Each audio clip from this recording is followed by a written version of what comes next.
சீனியர்ஸும் first year பசங்களை பிடிச்சி rack பண்ணிட்டு இருப்பாங்க. அப்பதான் விக்ரமும் பயங்கரமா டான்ஸ் ஆடிருப்பான். அதை பாக்குற துர்காக்குமே விக்ரம பார்த்ததுமே பிடிச்சு போயிடுது. இங்க பூமா ஃப்ரெண்ட் ராங் வேல போயிட்டு ஒரு காரை இடிச்சிட்டு இருப்பாங்க. அதனால அந்த கார்காரனும் பூமா போட்டு திட்டிட்டு இருப்பான். அப்பதான் அந்த சைடுல அந்த விக்ரமும் நம்ம காலேஜ் பொண்ணுங்களுக்கு பிரச்சனை சொல்லிட்டு அந்த கார்காரனை போட்டு பயங்கரமா அடிச்சிட்டானுங்க. அந்த கார்ல வந்தவரும் போலீஸா இருந்திருப்பாரு. அதனால அடுத்த நாள் விக்ரம் வச்சுக்கிட்டு போய் பயங்கரமா அடிச்சிட்டாங்க.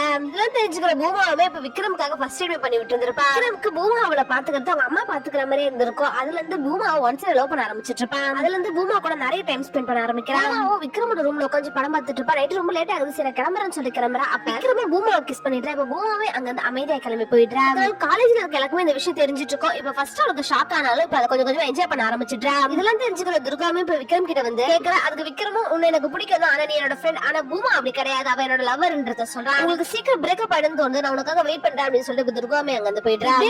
லவ் பண்ண ஆரம்பிச்சிட்டு இருப்பாங்க. விக்ரமுக்கு தேவையான எல்லாத்தையுமே பூமாவும் பார்த்து பண்ணிட்டு இருந்திருப்பா. பூமா ஒரு பையன் கிட்ட பேசி நின்னுட்டு இருந்திருப்பா. அதெல்லாம் பாக்குற விக்ரம் இப்ப பூமா கிட்ட இனி அந்த பையன் கிட்ட பேசாத, பசங்க எந்த இன்டென்ஷன்ல பழகுறாங்கன்றது உனக்கு தெரியாது. பூமாவும் வினய் எனக்கு காலேஜ் ஃபர்ஸ்ட் இயர்ல இருந்தே தெரியும், அதெல்லாம் ஒண்ணு இல்லன்ற மாதிரி சொல்லி இருந்திருப்பா. விக்ரமும் நைட் டைம்ல வினயோட ரூமுக்கு போயிட்டு வினய பயங்கரமா அடிச்சிட்டு அதை தெரிஞ்சுக்கிற பூமாவும் இப்ப வினய் கிட்ட வந்து சாரி கேக்குறா. ஆனா வினயும் இனிமேல் என்கிட்ட பேசவே பேசாதன்றத சொல்லிடுறா. அதனால பூமாவே பயங்கரமா ஃபீல் பண்ணிருப்பா. இப்ப அவங்க அப்பா கிட்ட கூட ஒழுங்கா பேசிட்டு இருக்க மாட்டாங்க. கேர்ள்ஸ் ஹாஸ்டலுக்கு கீழே விக்ரம ஹக் பண்ணி நின்னுகிட்டு லவர் இனிமேல் என்கிட்ட பேசவே கூடாதுன்னு சொன்னா என்ன பண்ணுவ அப்படின்றத கேக்குறா. அதுக்கு விக்ரமும் அவ ரொம்ப ஸ்வீட், இதெல்லாம் தப்பா எடுத்துக்க மாட்டான். அது மட்டும் இல்லாம நம்ம ரெண்டு பேரும் எப்பவுமே ஒரு நல்ல ஃப்ரெண்ட்ஸ்ன்றத சொல்றான். அம்மாவும் ஒரு டிராமா நடிக்கிறதுக்கு பேர் கொடுத்திருந்திருப்பா. ஆனா அவளுக்கு ஒழுங்கா நடிக்க வரலன்றதால இப்ப துர்கா கிட்டமே ஹெல்ப் கேட்டு இருந்திருப்பா. அதுல இவங்க ரொம்ப நல்ல ஃப்ரெண்ட்ஸ் ஆயிட்டு இருப்பாங்க. இப்ப அந்த டிராமாலயும் பூமா நல்லா பெர்ஃபார்ம் பண்ணிருப்பா. அதனால அங்க இவங்க எல்லாருமே பயங்கரமா கிளாப் தட்டி இருப்பாங்க. ஆனா விக்ரமுக்கு இதெல்லாம் சுத்தமா பிடிச்சிருக்காது. பூமாவும் அவ நல்லா பெர்ஃபார்ம் பண்ணிருப்பான்றதால ரொம்ப ஹாப்பியா இருந்திருப்பா. அப்ப விக்ரம் ட்ரெஸ் பண்ணிட்டு ஸ்டேஜ்ல நின்னு பெர்ஃபார்ம் பண்றப்ப பசங்க எப்படி பார்த்தானுங்கன்றது எனக்கு தான் தெரியும். இனிமேல் இந்த மாதிரி டிராமால நீ எதுவுமே பண்ண வேணாம்ன்றத சொல்லிடுறா. அதெல்லாம் கேக்குற பூமாக்குமே இப்ப ரொம்ப கஷ்டமாயிடுது. பூமாவும் துர்காமே ஜாலியா வெளியே போய் என்ஜாய் பண்ணிருப்பாங்க. அப்ப நீ விக்ரம் கூட ஹாப்பியா இருக்கியா அப்படின்றத கேக்குறா. ஹாப்பியா தான் இருக்கா, அவனுக்கு தேவையான எல்லாத்தையுமே நான் தான் பார்த்து பண்ணுவேன், அவனை நான் அவங்க அம்மா மாதிரி பாத்துக்கிறேன் எப்பவுமே சொல்லிக்கிட்டே இருப்பான். துர்காவும் உன் கூட நான் ஃப்ரெண்ட் ஆனதுக்கு அப்புறம் சொல்றேன், அவனுக்கு சரியான ஆளா இருப்பானு எனக்கு தெரியலன்றத சொல்றான். இருந்து நான் ஒரு விஷயத்த மறைச்சிட்டேன், இது மத்தவங்க யாராவது சொன்னா தப்பா இடாதான் நானே சொல்லிடுறேன் அப்படின்னு சொல்லிட்டு ஒரு வருஷம் நான் விக்ரம் லவ் பண்ணிட்டு இருந்தேன். லவ் பண்ணதுக்கு அப்புறமா நான் விக்ரம் கிஸ் பண்ண ட்ரை பண்ணேன், ஆனா அவன் என்ன கிஸ் பண்ணல. இது எல்லாமே நம்ம ரெண்டு பேரும் மீட் பண்றதுக்கு முன்னாடி நடந்தது அப்படின்றத சொல்றான். அதை கேட்கிற பூமாவும் இப்ப அங்க எந்திரிச்சு போயிடுறா.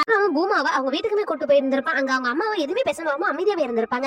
விக்ரம் கிட்ட ஏன் உங்க அம்மா அமைதியாவே இருக்காங்க, பேச மாட்டாங்க அப்படின்னு சொல்லி கேக்குறேன். அப்பதான் விக்ரமும் எங்க அம்மா கெஸ்ட் மாதிரி பேச மாட்டாங்க, எங்க அப்பா இருக்க போதே அப்படியே பழகிட்டாங்க. அவங்க அந்த ஜெனரேஷன் ஆளுங்களே அப்படிதானே, ஹஸ்பண்ட் ரொம்ப அடங்கி போவாங்க. அப்படியே அவங்க ஹஸ்பண்ட் எதிர்த்து பண்ணாலும் அதுக்கப்புறம் எங்க அப்பாவோட பெல்ட் தான் பேசுறத சொல்றாங்க. விக்ரமும் என்னோட ஸ்கூல் ஃப்ரெண்ட்ஸ் எல்லாம் இங்கதான் இருக்காங்க, நான் போய் பாத்துட்டு வந்துருன்னு சொல்லிட்டு அவனுமே அங்க கிளம்பிடுறான். பூமாவும் விக்ரமும் அம்மாவோட போட்டோஸ் எல்லாம் பாத்துட்டு இருந்தா பார்த்தா அவங்க அம்மா அது ரொம்ப ஹாப்பியா இருந்திருப்பாங்க. கல்யாணத்துக்கு அப்புறம் அப்படியே அமைதியாயிட்டு இருப்பாங்க. இதெல்லாம் பாக்குற பூமா விக்ரமோட அம்மா இருக்கிற இடத்துல இப்ப அவளை வச்சு யோசிச்சு பாக்குற எல்லாம் அவளுக்குமே ஒரு மாதிரி ஆயிடுது. பூமாவும் விக்ரம் கிட்ட கல்யாணத்துக்கு அப்புறம் எங்க செட்டில் ஆகும், நான் வேலைக்கு போகணும்னு சொன்னா என்ன பண்ணுவேன் அப்படின்றத கேட்கறா. இப்ப விக்ரம் வேலைக்கு போகிறதுல ஊர் இருப்பான், ஆனா எங்க அம்மாக்கு இப்பயே வயசாயிடுச்சு, அதுக்கப்புறம் நீ தான் எல்லாத்தையும் பாத்துக்கிற மாதிரி இருக்கும், கல்யாணம் எப்படி குழந்தைய பிறந்துடும், அதுக்கப்புறம் நீ குழந்தைய பாப்பியா ஆபீஸ் போவியா, அதெல்லாம் எதுக்கு வேணான்ற மாதிரி சொல்லிடுறாங்க. விக்ரம் கூட இருக்கிறத நினைச்சு பாக்குறப்பல அது 4 செவத்துக்குள்ள அடைஞ்ச மாதிரி ஒரு ஃபீல் இருந்திருக்கும். அதனால பூமாவும் விக்ரம் கிட்ட செமஸ்டர் எல்லாம் வருது, சோ படிக்கணும், அதனால இந்த ரிலேஷன்ஷிப்ல இருந்து கொஞ்சம் பிரேக் எடுத்துக்கலாம்ன்றத சொல்றாங்க. விக்ரமும் அதெல்லாம் அது பெருசா கணக்காக பூமா கூட வேலை இருந்திருப்பான். லைஃப்ல விக்ரம் ஓவரா கண்ட்ரோல் பண்ற விஷயம் இப்ப பூமா கொஞ்சம் கொஞ்சமா புரிய ஆரம்பிக்குது. பூமா பாக்கிறதுக்கு அவங்க அப்பாமே அவங்க ஹாஸ்டலும் வராரு. பார்த்தா ரூம்ல இருந்து ஒரு பையன் வெளியே வந்திருப்பான். அதை பாக்குறவங்க அப்பாவே பயங்கர கடுப்பாயிட்டு விக்ரம் போட்டு அடிச்சிட்டாரு.